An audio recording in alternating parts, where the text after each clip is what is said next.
આ તરફ વલસાડના ધરમપુર તાલુકામાં જર્જરિત બ્રિજ બંધ કરવામાં આવ્યો। કરંજવેરી ગામથી વીરવલ ગામ સુધીના વિદ્યાર્થીઓ અટવાયા હતા। બ્રિજ બંધ થતા કરંજવેરીથી આવતી બસો પણ બંધ થઈ ગઈ। કરંજવેરી ગામથી વીરવલ ગામમાં વિદ્યાર્થીઓ ચાલતા આવવા મજબૂર બન્યા છે। બ્રિજ બંધ થતા જ વિદ્યાર્થીઓને 5 કિલોમીટર ચાલીને આવવું પડે છે। વિદ્યાર્થીઓ મજબૂર બન્યા છે। માત્ર એક જ બસની સુવિધા હોવાથી વિદ્યાર્થીઓને ભારે હાલાકી પડી રહી છે।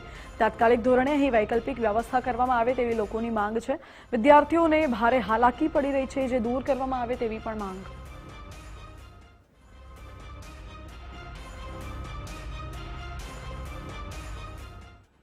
માન નદીના પુલ પર અને આંબા ખાતે તાન નદીના પુલ પર જે બ્રિજ બંધ કરવામાં આવ્યો છે, જેના કારણે વિદ્યાર્થીઓને અભ્યાસ અર્થે જવામાં ખૂબ જ તકલીફ પડી રહી છે। કારણ કે જે કરણવીર થઈને બસો આવતી હતી તે હવે વડપાડા થઈને આવે છે, જેના કારણે 7 થી 8 કિલોમીટર બાળકો અહીંયા સુધી ચાલતા આવવું પડે છે। કોઈક વાર એમના માતા પિતા મૂકી જાય છે અને માતા પિતા ન હોય તો બાળકો ચાલતા ઘરે આવે છે। એટલે અમારે ધરમપુરથી બસ મૂકે તો અગાસી થઈ જાય, ટોટલી બસ ભરાઈને આવે, અહીંથી આટલા પોયરાન જાય એટલે ટાઈમ છે આવે નહીં પાછી બસ।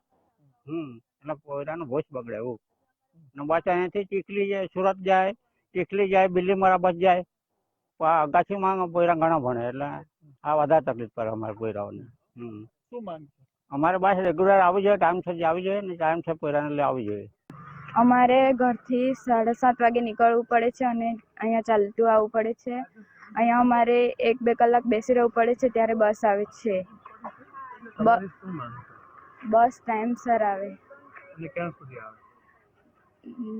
અમારે ગામ સુધી આવી જાય। કેટલી તકલીફ પડે બસ નથી આવતી? બસ નથી આવતી। અમારે સ્કૂલમાં એક ટાસ્ક પતી જાય છે, તેથી અમને ભણવામાં ખૂબ તકલીફ પડે છે અને અહીંયા સુધી મૂકવા આવવું પડે છે, લેવા આવવું પડે છે। બસ નથી આવતી, એ માટે અમારે માંગ કરવી છે કે બસ કરંજવેરી સુધી આવે, સવાર સાંજ ને લેવા આવે। 5 થી 6 કિલોમીટર થઈ જાય છે।